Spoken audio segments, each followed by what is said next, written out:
Over the past couple of weeks, American streamer IShowSpeed has captivated audience across the African continent and the globe. He has shown so many things about our continent which we had not seen before. And today I have, as journalist and creative entrepreneur, Plot Mhako. He is the founder of Chibilika Dance Trust. And he, under Chibilika Dance Trust, he has undertaken so many different initiatives that it would maybe need another show for us to go through all the stuff that he's done there. He's also the founder of Dzoka Afrika, and also the recently launched Moto Festival, which we hope to hear more of during today's show. Plot, welcome to Dzoka Afrika podcast. Hi, Farai. Thank you so much for the opportunity, and greetings to the listeners and viewers.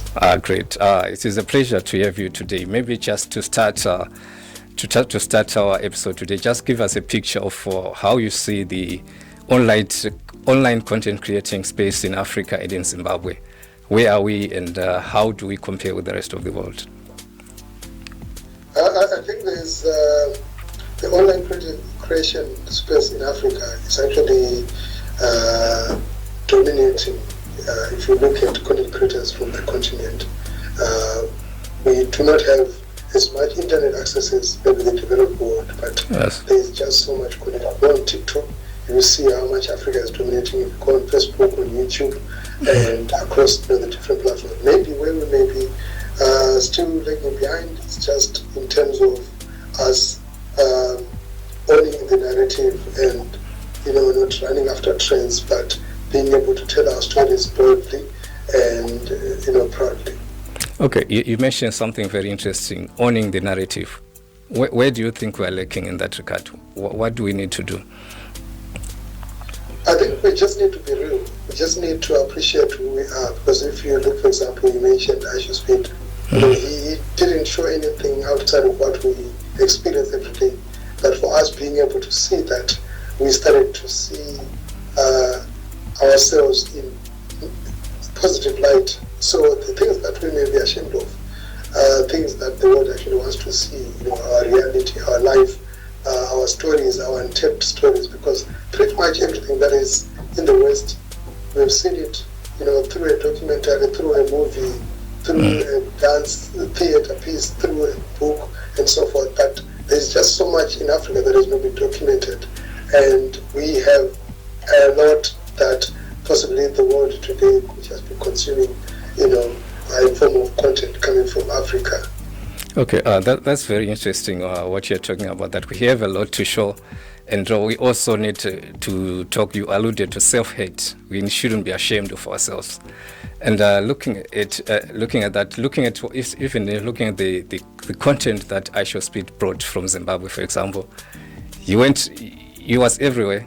Some of the places that maybe some of us would be ashamed of. He was in Bari, he was playing soccer in a muddy field.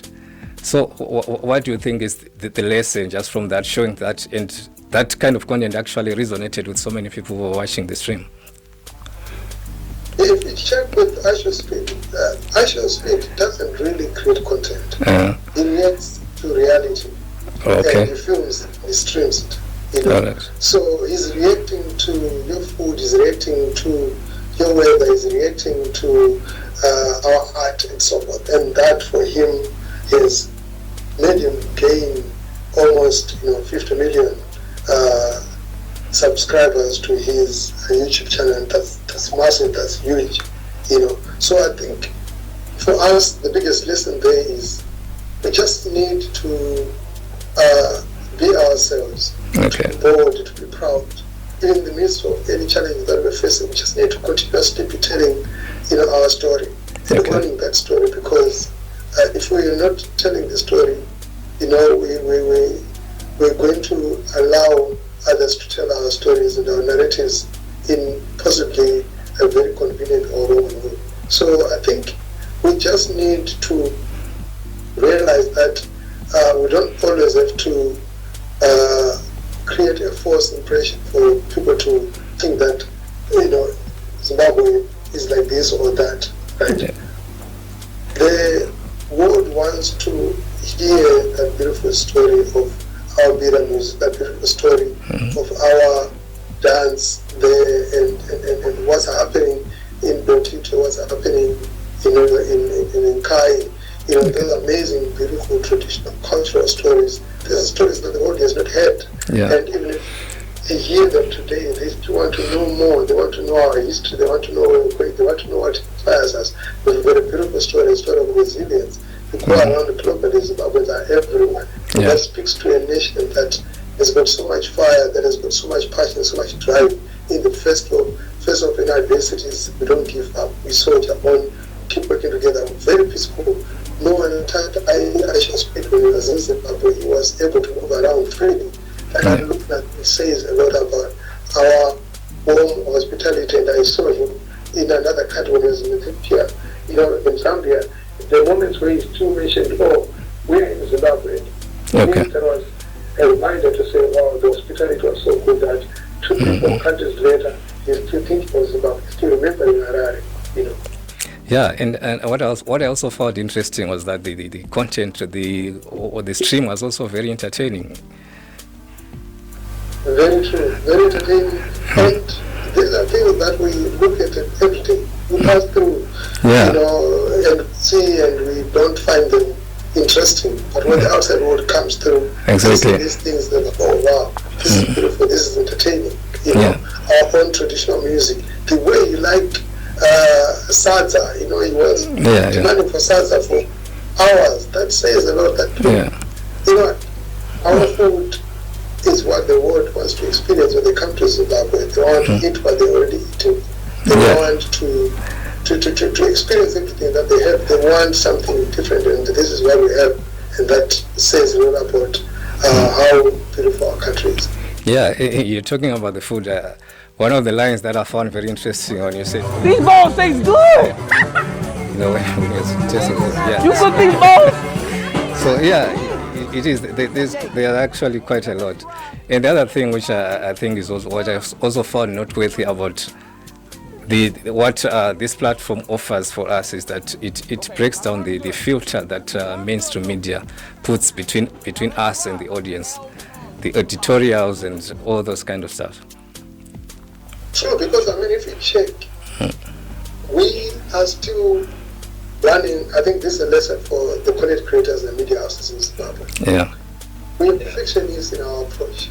We love to create very perfect content. Yeah. And we love to make sure that everything is all packaged and so forth. But if I tell you, content that goes viral, content that relates to people, is content that is short, where people are just being themselves. Yeah. And with IShowSpeed, very few things were scripted. And I was talking to the producers of the tones, and they said to me, look, we had planned a lot of things out, but some of the things that stood out are things that IShowSpeed did on his own.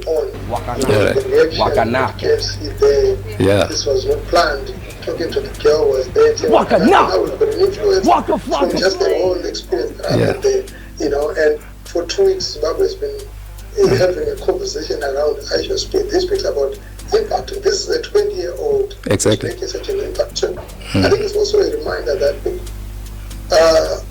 our appetite for negative things doesn't do well for our country, because a lot of our content platforms are selling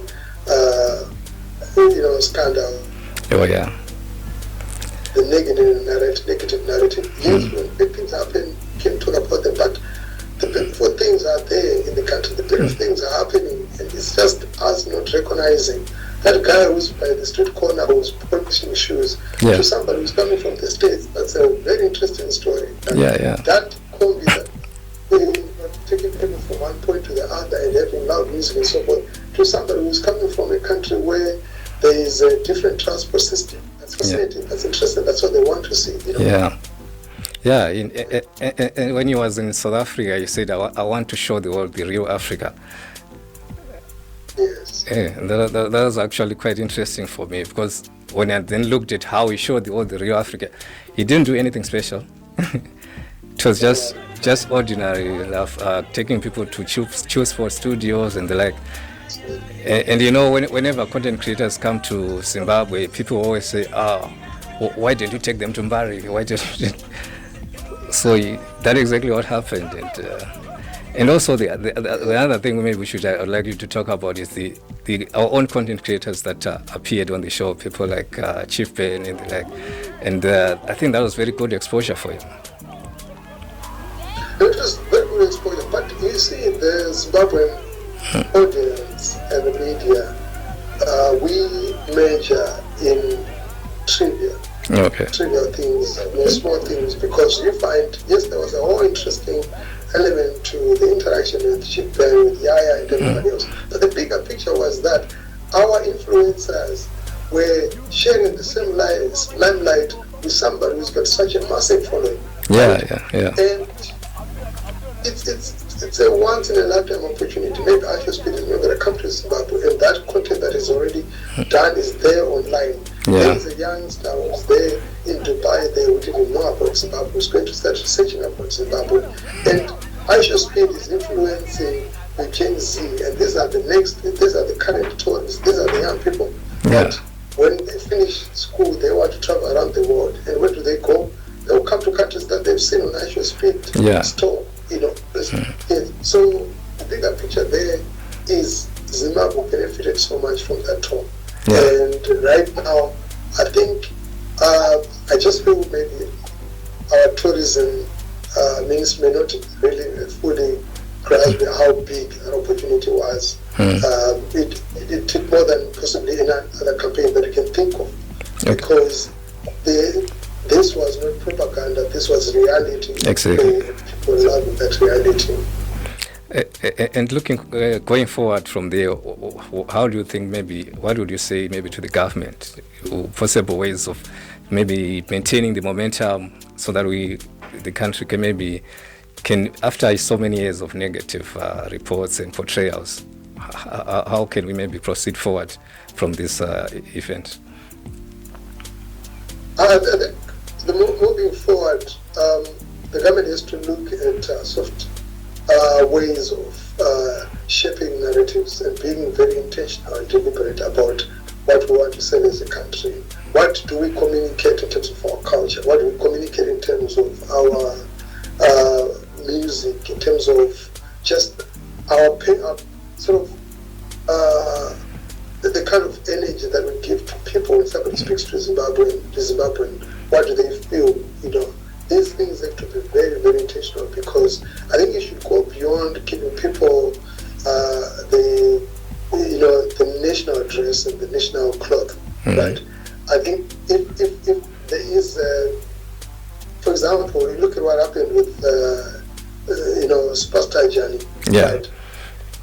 He came into the picture. This is a young person who's a third culture kid growing up in the UK, right? But so much blessed to Zimbabwe. We've got too many of these that actually doing amazing things on the global stage, that have got some roots. Either one of the parents or both parents are from Zimbabwe, or they grew up in Zimbabwe, they moved to the UK, they moved to Australia and so forth, right? Who are already having one foot on the global stage and still, looking back and saying, I'm proudly Zimbabwean. I think going forward, there has to be intentional programs that just step into the diaspora community. It's an easy bridge. I mean, we've seen it happen with the Wizkid, the Davidos of this world, that they were not living in Nigeria, they were living in the diaspora.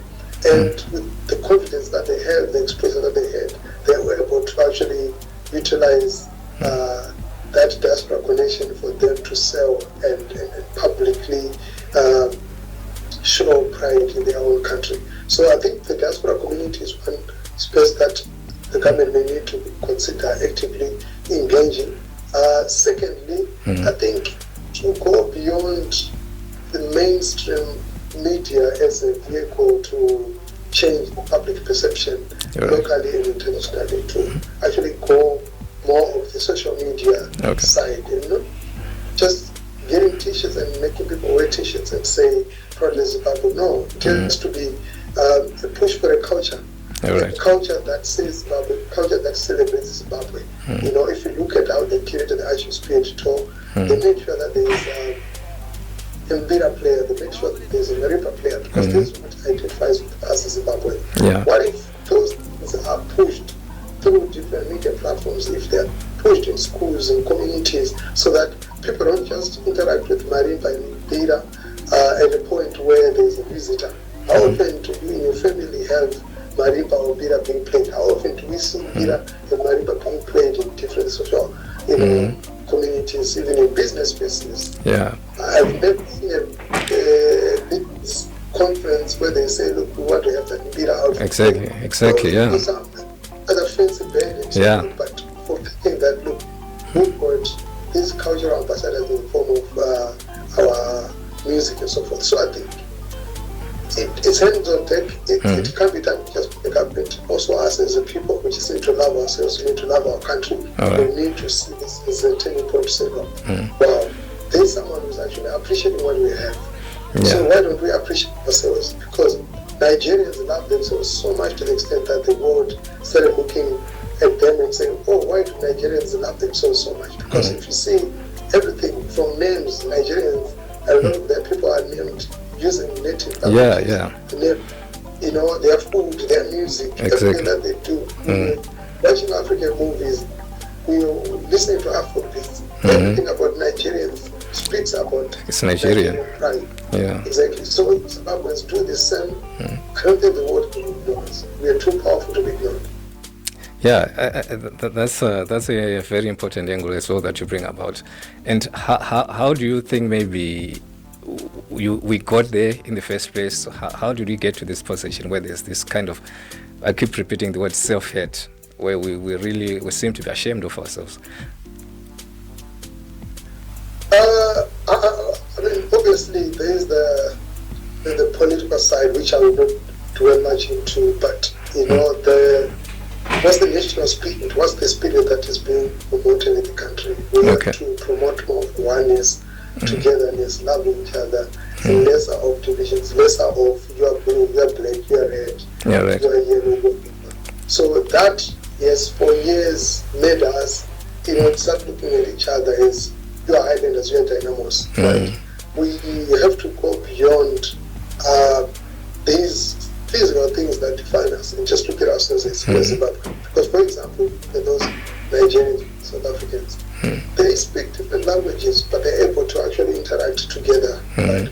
But I tell you, for us, it's not possible for someone who's living in National to be able to converse with somebody who's living in Pinga, because of the language barrier.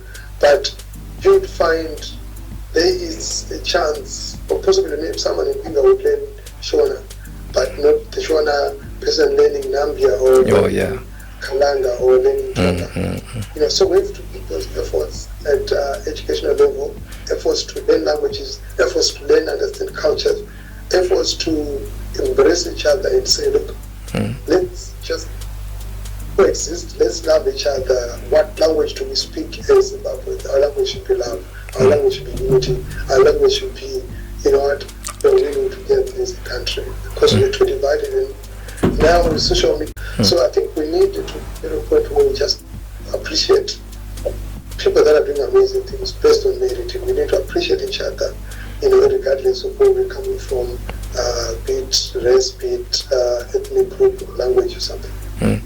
Okay, that's very interesting. And looking at, because there's so much to talk about when you look at this IShowSpeed tour, the many interesting characters that we came across during the stream. I remember the child president was also a very interesting character, and there were many others as well. But just to move on, I think, so that we also give enough time to the other part we want to discuss, which is some of your activities right now. Maybe can you tell us about the Moto Festival? When did it come about? How did it come about? And where are you going with it now? Okay, great. So I've been living in Germany for the past 10 years, and in the last 3 years I've been spending a bit of time, more time in Zimbabwe, in Zim, in Germany, in Zim. Okay. So I saw an opportunity, I saw a gap where our music was not feeling. There is an appetite, there is a demand, there is an appreciation for Zimbabwean music globally. And if you check some of the groups, the bands and artists that have talked globally, are artists that are representing proudly Zimbabwean. But Mukomba, as you spell out, which is rest in peace, Ubuntu, These are artists with something that has got a signature that says Zimbabwe. So having worked with artists, in different capacities, I saw a gap, an opportunity to create a platform that would work as a global platform for Zimbabwean music and Zimbabwean art into the European space. So 3 years ago, to the first Moto Festival, invited Ferdinandi, and they had some bands in Germany performing. And then last year, the festival grew even much bigger with Ferdinandi, Bomba, Mary Anibal, our Kiwis Banda, and Nisha Tees, like a mixture of Zimbabwean art from traditional to contemporary art. And they appreciated the response that we got from there. Got us even excited. So this year we're planning the third edition of the festival. It's happening in July on the 18th. And we are still in the planning process of this is what I'm working on right now. But Moto Festival is a festival that borrows a name from a place in Mutare called Moto. And because for me, I define Moto as the spirit of Zimbabwe, spirit of fire, that Zimbabweans are resilient. Wherever it is Zimbabwe, they light up the fire. They will do magic, they will do amazing things. Even if we throw them in and today without anything, they'll see an opportunity, they'll create an opportunity, they'll do something there. Right? So that spirit of resilience is the spirit that we expose through the festival. Okay. Thank you very much. You are lighting the fire. So maybe how do you select the artists that come to participate at this festival? In terms of the selection, we make a call, an open call. Okay. Just a few weeks after the festival Asia edition ends, we make an open call, and then from that call we look through. And this past year we got an overwhelming response. We got 160 applicants, like bands from all over, to be part of the festival, and we're just looking at having 5 to 6 different slots for bands and artists, and like solo artists. So it's been a very difficult selection process, but obviously we then look at what do people want, what are people requesting, because the community of Moto, which involves people from around Europe, Zimbabweans and also Zimbabweans and friends of Zimbabwe, they will tell you, oh, this year can you bring Simon Moore, can you bring ABC artists? So we consider that, and then we also look at what do we want to curate, what do we want to sell, what do we want to communicate to the rest of the world. And what we want to communicate is the Zimbabwean pride, the Zimbabwean traditions, Zimbabwean culture through music and art and dance. So, and then we also then look at, okay, do we have some of the artists that are applying who are already touring? Like last year with Fukomba was already touring in Europe, and it was easy to have them, on the program because they were in this space. So these are some of the things that we also look at. But ultimately, just what make up a good program. And yeah, we've done our selection, but we're yet to announce the artists that are taking part this year. In the next days, we're just sorting out a few things, and then we can announce their names. But we already have an idea what we're bringing. Okay. You said this year's festival is how many days? This year's festival, so we partnered with another event that's happening. That is happening in one town called Upita for 3 days. So we'll be part of that, but the Moto day will be like 1. So it will be 18 days, 3 days, but within the 3 days is one specific day when we have got Moto happening. Okay.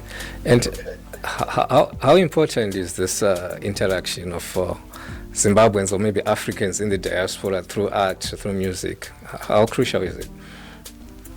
This is very crucial because if you check anybody who's not living in their country, what they long for is home. And what they long for home, when they miss home, the easiest way to connect is through food, through music, through dance, right? Through content. So through art, music, food, and culture, this is what actually brings them in the language, what connects them to home. And so Zimbabweans and Africans together to enjoy, to relax, because it can be very cold and when you've gone for months of winter and you want somewhere where you can just unwind, have fun, connect with friends and family, but at the same time bring your friends that you have met, non-Zimbabwean friends, to also enjoy your culture and experience your music and your culture. So this is very important, but also even important for the non-Zimbabwean community to participate in that, because then they also then could get to appreciate and understand our culture and our values, and that promotes better social cohesion for the society. And how popular is this festival, maybe with the non-Zimbabwean crowd? First of all, the other Africans in the diaspora who are not necessarily from Zimbabwe, and maybe then the other just the citizens of Europe and other places. It's actually growing popular. I mean, if I look at the growth, because when we started off, the first year we had just over 200 people that came through. Okay. And then the second year we had almost 500 people turning up for the event. Right? So that speaks of growth. And this year we're anticipating almost 1,000 people coming through for that event. And obviously the next years we should be growing to the same size of Zinfest there, which attracts between 80,000 every year. You know? All right. That's great. So it has been a very interesting discussion with you. On maybe just now to summarize, we have touched so many things, but I think the overriding issue has been the issue of identity, African identity, who we are as a people. Maybe just summarize the importance of all these initiatives, the content creation, the festivals. How do they tie in, and how important are they for us as a people? Identity is very important. If you see, for example, with all the initiatives that I've been involved in, that I do, they all have been connecting to Zim, to where I come from. Every opportunity that I get aside, I'm always looking at who can benefit from this opportunity and how can I connect to someone from Zim to be part of it. And I've done it through dance, organizing Jilika, training more different dancers. I've done it through Mafue International Festival of Dance in 2019. We hosted 7 international contemporary dance groups, in Harare, and I've done it through the Zim Dance Summit, trying to get people together and, develop their culture forward. Zim Summit, Amplifier, and the Creative Business Conference, and now most, recently, Yearground, for the past 7 years, we've been telling beautiful stories about what's happening back home and just promoting our art. So this issue of identity is very important, because what sells us, what makes us stand out is identity. How unique are we? How different are we? Because if we are the same with everybody else in terms of our look, in terms of our culture, there's nothing that can make us special. But we are special because we speak a beautiful language, or languages. We have got beautiful music. We've got beautiful books, we've got beautiful narratives, and we've got a beautiful culture. So all of these things, they create so much interest for the global community, but at the same time create value, creating jobs in this process. By creating these opportunities, there are people that are actually getting employed and getting empowered. And if you look at America is built on the foundation of documenting everything that they document. Through movies, through theater, through dance, through books, they document everything. And this is something that we need to document, because then it informs the next generation of who we are, what we believe in, what we value, and the kind of people that we are. Awesome. It's been great. Thank you very much for joining us. Hopefully this is not the last time that we are talking, because I can see there's so much of the things that you're saying flow with what we're trying to do here at Dzoka Afrika, and hopefully we will talk some more about these topics. Thank you so much, and congratulations on the great platform. We need more of these, and keep up the great work. Thank you very much. Great. Listeners, today we were joined by Plot Mhako, He's one of Zimbabwe's foremost arts journalists and entrepreneurs in the art space.